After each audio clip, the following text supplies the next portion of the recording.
Hi guys, welcome to Brains and the Beat. If you're new here, please like, comment, share, and subscribe. And if you're oldie but goodie, thank you for staying tuned to your girl. So in today's video, we're going to be talking about another person that was drowning or tried to commit suicide or was like the stories of people drowning in Jamaica. It's becoming alarming. First it was the boy that was playing with his friend and fell in the water in Kingston. Then it was another person in St. Thomas, I think. And now this person was drowning, and instead of helping the drowning person, they stole what the persons had, his or her belongings. So let's get into the story. It says, criminals in downtown Kingston went to a new low on Tuesday when they stole items from a location on Kingston waterfront while a man was drowning in the waters below. The man, who has been identified as Christopher McKnight, died after he jumped from the ledge along the waterfront in what is believed to have been a case of suicide. During the tragedy, the breakdown of morals in the society was on full display. As amid the frantic emotions of some onlookers, some persons were more concerned about removing items that the man had left on the ledge at the waterfront. The development was told secondarily to Loop News by a man who was called to the scene to recover the body from the water.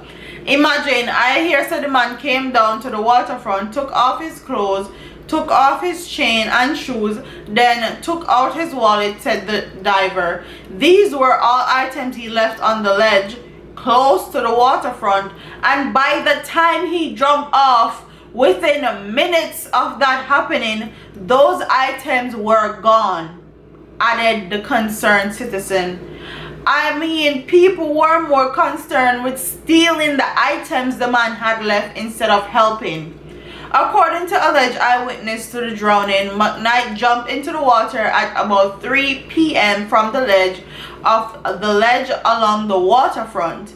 A woman at the scene told Loop News that it was after he started struggling in the water that she realized that he couldn't swim.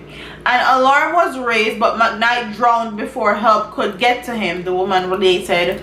The Marine Police were summoned, and with the help of civilian volunteer diver, they were able to recover the body.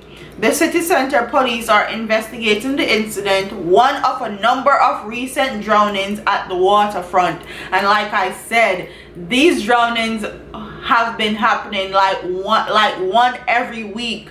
So there needs to be some part of boundary, some part of partition that is put up on that ledge or that piece of waterfront, or barbed wire or something that makes it harder for people to go over there and jump off in the water. Just moments after the latest incident, a policewoman said less than a month before, a woman jumped into the water in what appeared to be a suicide attempt, and the officer who was nearby managed to call for help, and the woman was saved. I was by the waterfront with a family member one night, and I heard a big splash. When I looked around, I saw a woman in the water struggling, and said the policewoman. The cop said she rushed to a nearby stall for a piece of stick, which she extended into the water so that the woman could hold on to until more help came. The policewoman, who did not wish to be named, said she realized that even though the woman had seemingly attempted to commit suicide, she took the help when it was offered. The cop said she believed it would have been the same if someone had offered help to the latest victim before he died. A lot of times people try to commit suicide and they really don't want to die.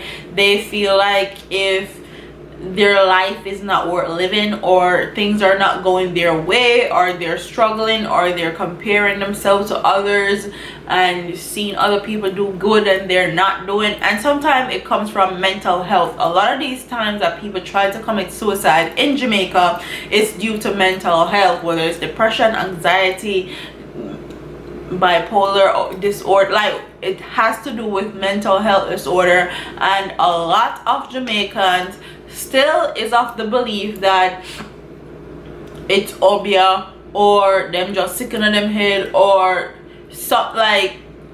some foolishness they put together, and they don't want to actually accept the fact that a lot of Jamaicans have mental health issues, and it's a very big issue, especially in black communities, Caribbean communities, Afrocentric communities, anybody that come from African descent. It seems like it's a taboo. It seems like you're not supposed to talk about it. It seems like people look at you different if you do talk about it. So that is something that we have to deal with, and we have to deal with quickly, and something needs to be done about that waterfront.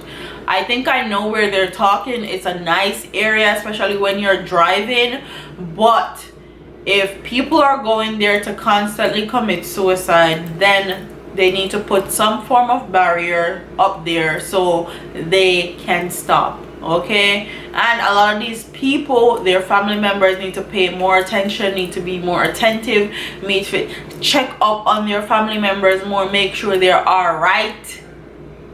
Okay, because a lot of the times just asking somebody how they are and just talking to them will release a lot of stress. Comment what your thoughts are in the comment section. Do you think that waterfront area needs to have some form of barrier? Something needs to be put up there so that people can stop trying to commit suicide there, because it has been multiple cases now. It seems to be an issue.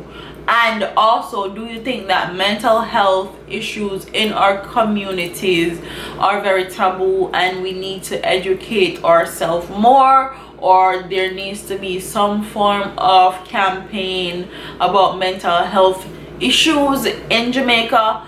Comment what your thoughts are on those in the comment section below, and I'll see you in the next one. Deuces.